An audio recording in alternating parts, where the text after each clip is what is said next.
I'm Batman.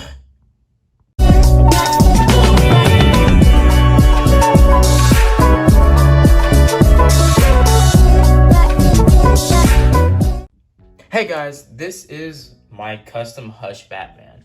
Now, if you've been on my TikTok, you know I was working on a custom Batman before this project. This isn't the same project that was on my shorts on YouTube. And if you follow me on TikTok, I did tell you that the mission was failed and that custom design was good, but it was flawed in the way that I wanted to make quick and easy custom DC figures so I could pop out like 100 dozen of these in like a month, so I would be able to basically make them and make stop motions with them and have them durable enough to take the beating I'm going to pit them through for my stop motions.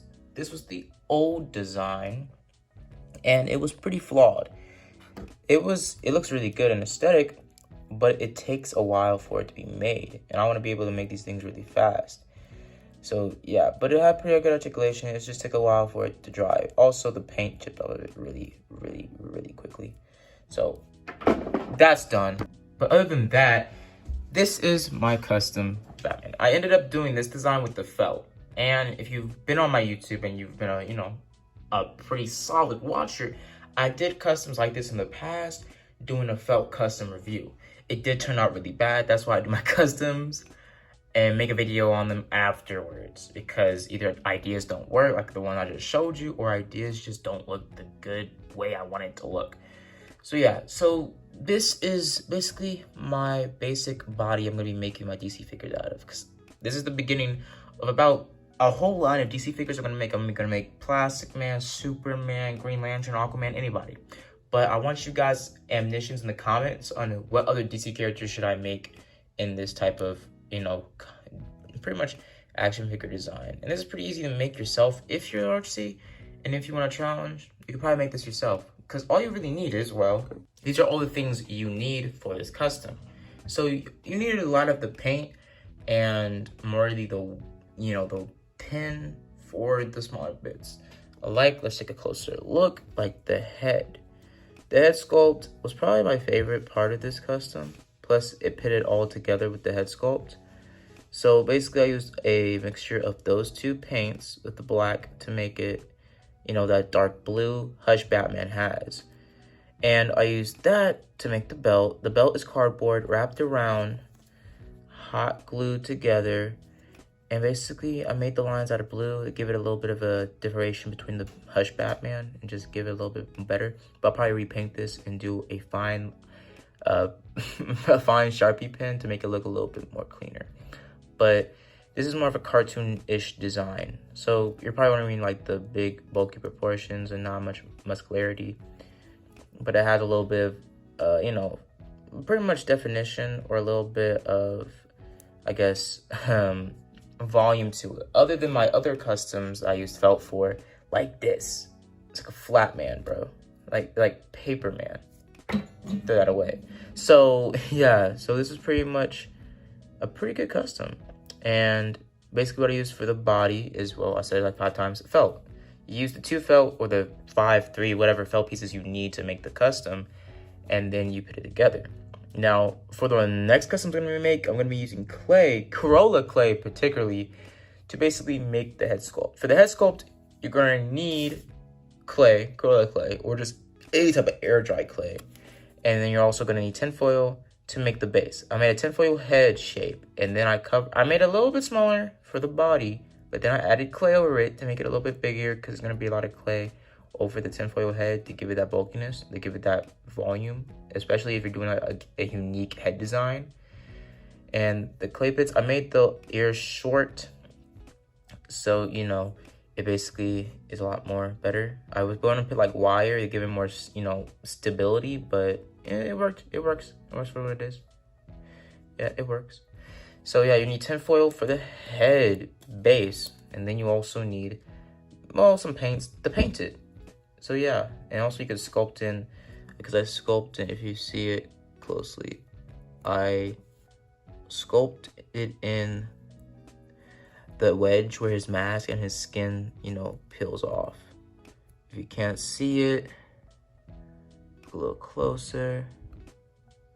I hope you guys can see it. But yeah, that's what I did. I did a little bit of fade with the black and the white to give it more like a grayish fading away texture, not like pure white.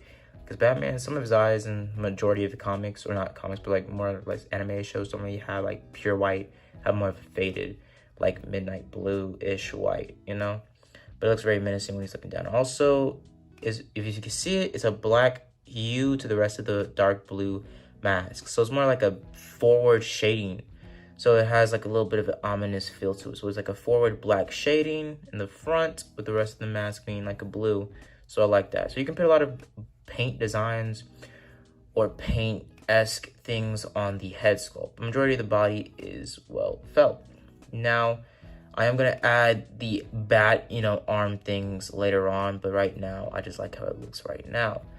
And you'll probably see this guy all finished up and actually updated or modified in my next custom with this same design.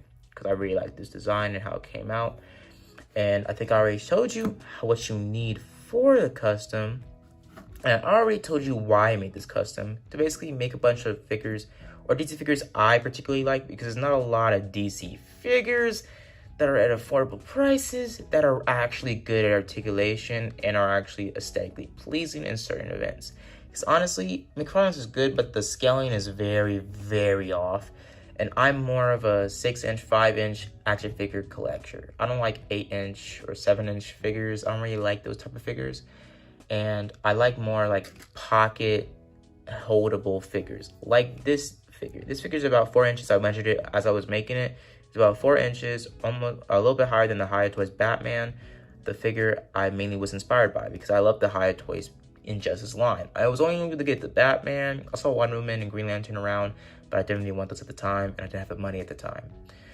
But yeah, so this pretty much was inspired by a little bit of Mezco because of the felt, and a little bit of Imagine X when I was younger, because I love those pocket type figures. And I also was inspired by Hiya Toys and their quality and their articulation, but the articulation wasn't the best in my opinion. I want like a little bit of like overly dramatic articulation. I can get them in a lot of poses, and this figure does that because the base is wire and cardboard, so it gives him that volume and that gut and that hue and that basically body shape that it has. So it's not like completely flat, it actually has a little bit of volume to it.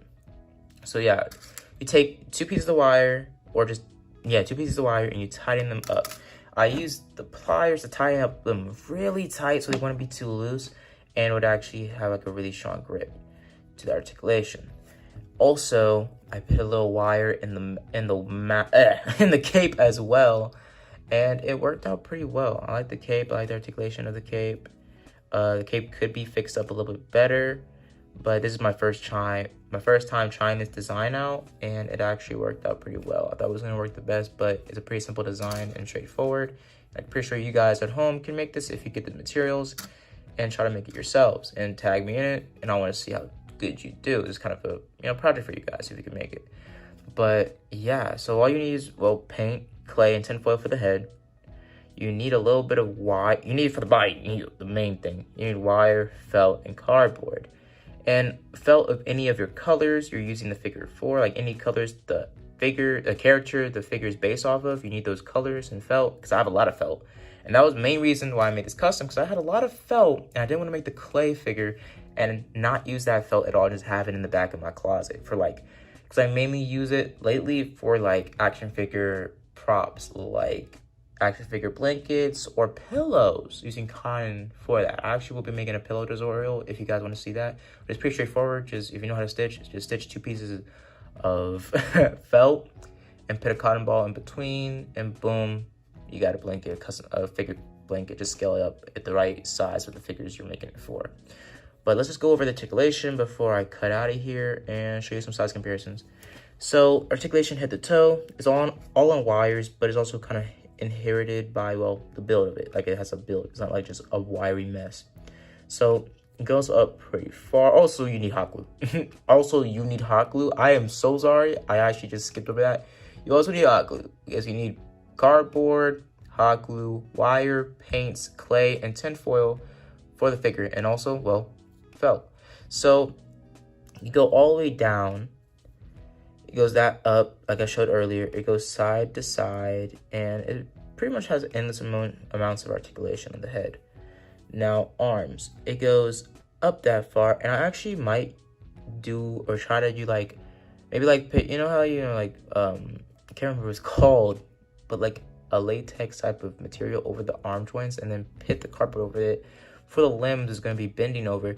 So when the felt is, basically over that, I'm basically going to use that to give it a type of mezco type of unseamless joint.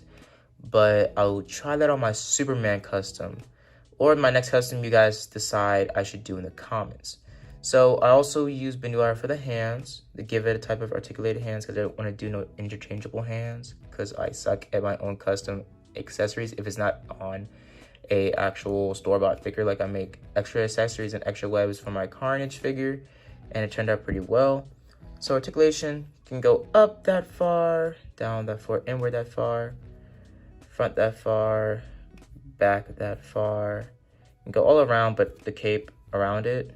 And I already showed you the bending, and also the bending at the hands.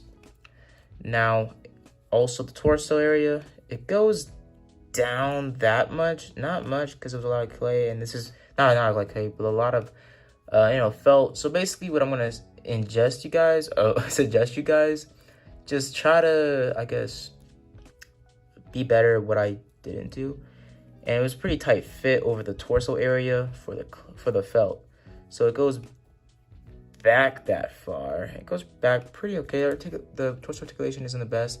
I try to do it side to side, but still it's a really tight fit on the felt.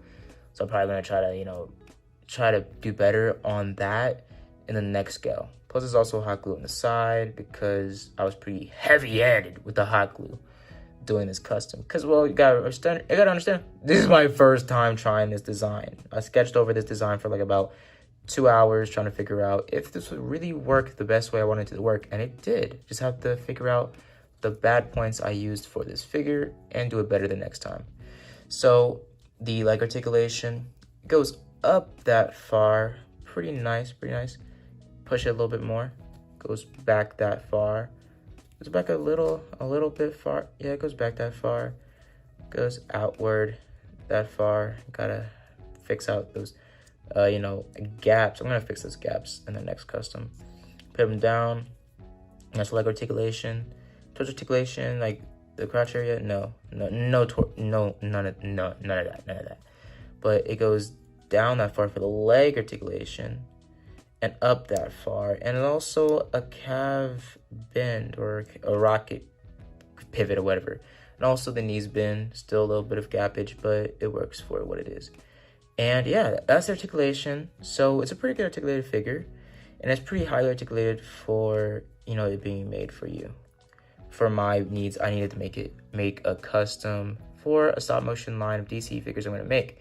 And I'm basically gonna be making like a whole stop motion cohesive DC line with these figures, and I'm gonna actually work with some of my friends in theater. They are script writers, and basically try to work out a very emotional stop motion universe, so it actually gives you a little bit of depth, and also you guys might, I guess, attach with these characters. I'm basically gonna try to make like a full-blown fleshed out stop motion universe, kind of like Leo Legendary, because he did it pretty well. But I'm gonna do it better. You know what I'm saying? Because he's an amazing stop motioner, and honestly, he's literally the best. Honestly, like, I love every single stop motion he drops. Every short one he drops, like, it just hits. Like, he just knows how to use stop motion, and I'm gonna learn how to stop motion better with this figure, because it's really nice articulated, and also it has like a nice light feel to it. Plus, it's very articulated. So yeah, that's my favorite. So yeah, but yeah. So I think I'm gonna end it off here, guys. So if you guys enjoy, please like and subscribe. And as always, guys, have a blessed day. I'm Batman. Also, side note, I made this out of clay about years ago, and I might remake it in the felt design. So yeah, I might make, because this is my own original character I made called QZ. I'll do like maybe a origin story on this guy.